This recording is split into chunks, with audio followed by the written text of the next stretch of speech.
nó chọc phì đó nó chị lấy cho máy nóng lạnh to thọ trọc cũ này thật sự nó ba một thọ máy nóng lạnh nữa ăn nó chỉ nọ chỉ đó hầm máy nó cho là cho đệ đà thì chỉ là cho tết cho nó là tên nó chỉ nọ đi lại luôn máy nóng lạnh cho là cho đệ cũ là thì chỉ là cho chỉ là chị sẽ tốt cho nói bằng thọ này sẽ cũ thay nên nó sẽ lấy thọ lấy chậu nó và sẽ lấy thọ thật cũ này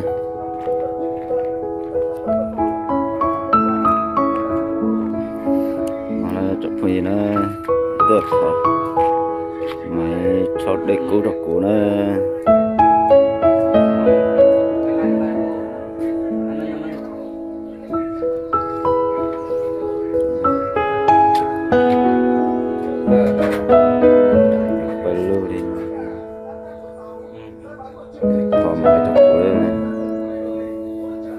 tạo khoát đề này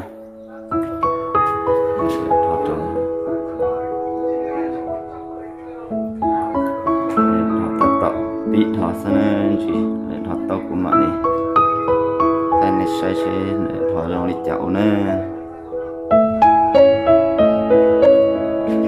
xa này xa trâu luôn không đề thì sọ này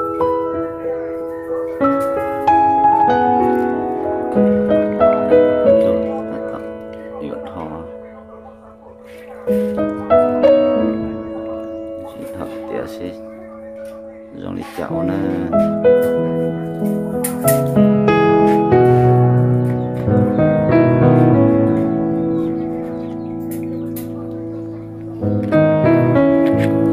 nói ra lúc cho chọn đê cho sát cú sát tiền nè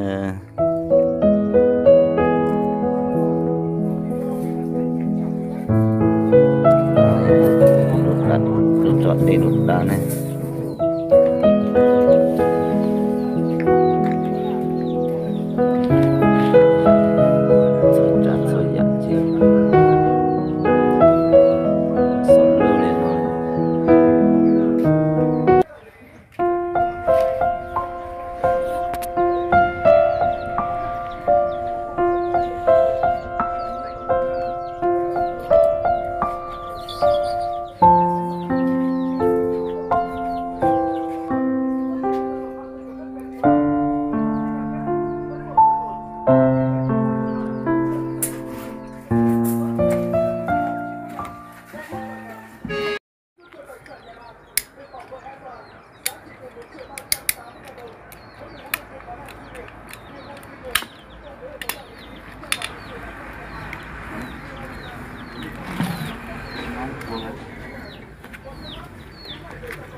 ba chó tra lọt đê trong một thỏ này chụp gì nè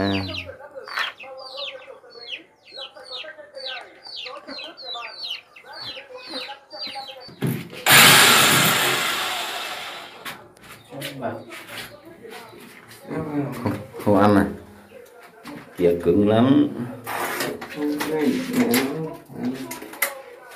cùn quá rồi dây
xiên mắt nữa nghe.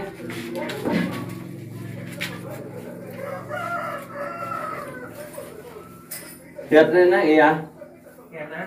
Ừ. Kẹp lên đấy. Má nâng mày.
Nó chỉ là tàu nữa.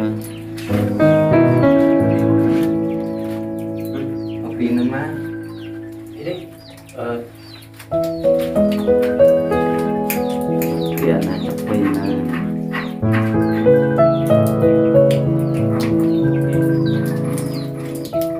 Chọn sẽ chỉ tao đi short đạn này.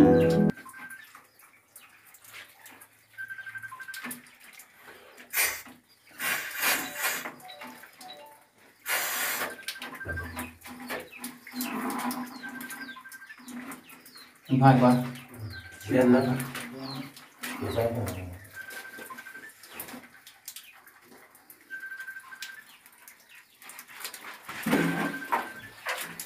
Má gọn đấy.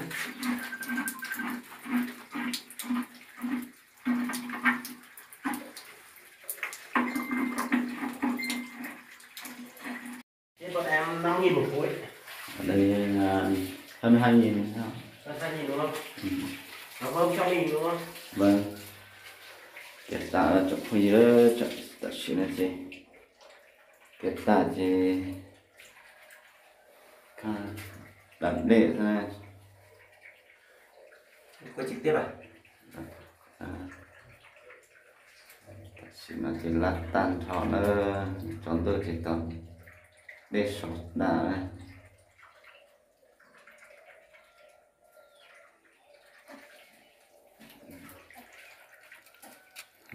Em ơi. Hôm nay là anh em đi lát nóng lạnh cho anh. Vâng. Từ lúc vào đến bây giờ lát được mấy cái rồi em? Từ lấy ra nhà của anh là được 12 cái rồi. 12 cái từ hôm qua đến đây. Đấy, mình nhớ ai có nhu cầu ấy thì em sẽ vào lắp hỗ trợ lắp đặt cho. Vâng. Đấy. Đây, anh em để là các thợ chuyên đi lát nóng lạnh cho anh em dân. Ai có nhu cầu thì gọi cho mấy anh em đi lát cho nhé.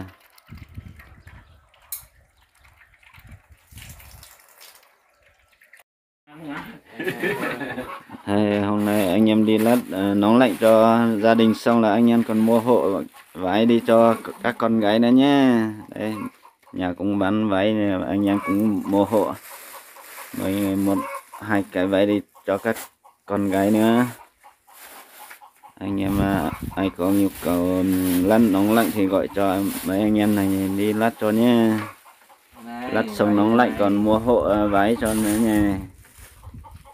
Đấy, một anh mua hai cái đi tặng đi cho con gái này. Anh này cũng mua hai cái này. Đây là cảm ơn anh em mua hộ cho vợ với nha. Đây vợ bán váy đây. Đây là vợ. Đây, anh em hai anh còn mua hộ 4 cái váy cho vợ nữa này.